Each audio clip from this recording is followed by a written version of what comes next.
সুপ্রিয় সপ্তম শ্রেণীর শিক্ষার্থী বন্ধুরা, কেমন আছো তোমরা? ভালো থাকো সেইটাই অবশ্যই কামনা করি। এবং আজকে তোমাদের সাথে সপ্তম শ্রেণীতে আমার সর্বশেষ ক্লাস। কেমন? আজকে উপস্থিতি কিন্তু অনেক ভালো। পরীক্ষা কয় তারিখ? 28 তারিখ। আজকে কয় তারিখ? আচ্ছা, তো পরীক্ষার প্রিপারেশন কেমন সবার? যাক, শুনে খুশি হলাম। এবং প্রত্যেক দিন আমি যে তোমাদের ইতিহাস ও সমাজবিজ্ঞান যে বিষয়টা পাই, এই ক্লাসে তোমরা বেশিরভাগই সর্বাত্মক সহযোগিতা করেছো, সেজন্য তোমাদের সবাইকে আন্তরিক ধন্যবাদ। যে ক্লাসগুলো সুন্দরভাবে চালিয়ে নেওয়ার জন্য অনেকেই, বিশেষ করে ছাত্রীরা যথেষ্ট পরিমাণ চেষ্টা করেছে এবং ছাত্রদের উপস্থিতি খুব কম ছিল, তবে আজকে ছাত্রদের উপস্থিতিও অনেক ভালো। তো আমরা কি আমাদের ইতিহাস এবং সামাজিক বিজ্ঞানের যে বার্ষিক পরীক্ষার যে সিলেবাসটা, সেটা কি আমাদের সম্পূর্ণ হয়েছে? আচ্ছা, তো যখন সম্পূর্ণ হয়েছে, আমরা আশা করি এই পরীক্ষার আগ থেকে পরীক্ষা পর্যন্ত সব ধরনের সাবধানতা অবলম্বন করব, যাতে আমরা পরীক্ষার সময়কালীন কোনো ধরনের অসুস্থতার সম্মুখীন না হই। অর্থাৎ এখন ওয়েদার চেঞ্জ হচ্ছে, যে কোনো মুহূর্তে ঠান্ডা, সর্দি, জ্বরে আক্রান্ত হওয়ার সম্ভাবনা বেশি। তো সেই ক্ষেত্রে অবশ্যই যতটুকু সতর্কতা অবলম্বন করা যায় সেটা অবশ্যই করবে, কারণ তোমার পরীক্ষাতে যাতে কোনো ধরনের ব্যাঘাত না ঘটে।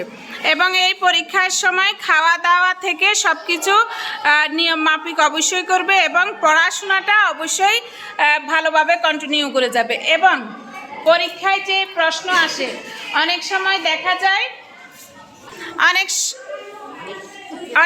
দেখা যায় যে পরীক্ষার প্রশ্ন যখন হাতে পাও, তখন মনে হয় যে একেবারে সহজ হয়েছে, তাড়াহুড়া করে দিতে গিয়ে অবশ্যই ভুল করো। সেই ক্ষেত্রে অবশ্যই প্রশ্ন হাতে পাওয়ার পর কয়েকবার প্রশ্নটা পড়ে ফেলবে, কয়েকবার প্রশ্নটা ভালো করে পড়বে, প্রশ্নের এপিট ওপিট 2 ফিটে প্রশ্ন আছে কিনা সেটা দেখবে এবং সেই অনুযায়ী প্রশ্ন বারবার পড়ে শুনে বুঝে তারপর আনসার দেওয়ার চেষ্টা করবে, ঠিক আছে?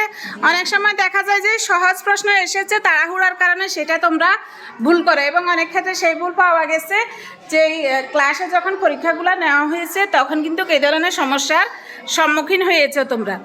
এরপর বানান ভুল, অনেক ক্ষেত্রে বানান ভুল থাকে, সেই ক্ষেত্রে কিন্তু তোমার নাম্বার কম পাওয়ার সম্ভাবনা বেড়ে যাবে। এবং পরীক্ষা শেষ হওয়ার 10 মিনিট আগে তুমি তোমার লেখা স্টপ করবে, লেখা শেষ করার চেষ্টা করবে। আর সবাই ঘড়ি ব্যবহার করবে।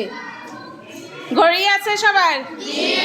কাঁটাযুক্ত ঘড়ি ব্যবহার করবে। একদিকে তো অনেকেই ঘড়ির কাঁটাযুক্ত ঘড়ি কিন্তু চিনো না, ঘড়ি চেনারও প্রয়োজন আছে, টাইম জানার প্রয়োজন আছে এবং তোমার পরীক্ষা কতক্ষণ হবে সেই সম্পর্কে জেনে তোমাকে তোমার লেখার গতি বাড়াতে হবে, কমাতে হবে, বা তুমি সময়টাকে ভাগ করে নেবে।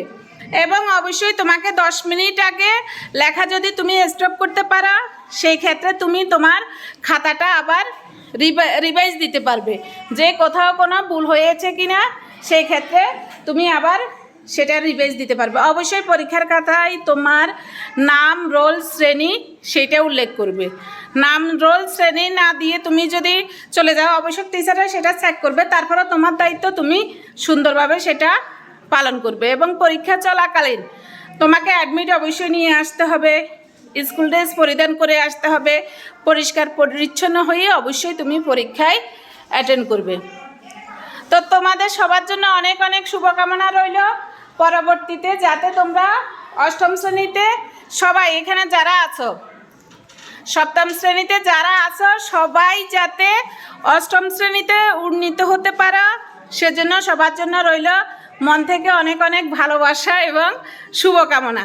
এবং উত্তীর্ণ হতে হলে কি করতে হবে? তোমাকে অবশ্যই পরীক্ষায় তোমাকে পাস করতে হবে। তো পরীক্ষার জন্য সবার জন্য অনেক দোয়া এবং ভালোবাসা রইল। ধন্যবাদ সবাইকে। আবার দেখা হবে অষ্টম শ্রেণীতে। কেমন? অবশ্যই ভালো থাকবে সবাই। ধন্যবাদ।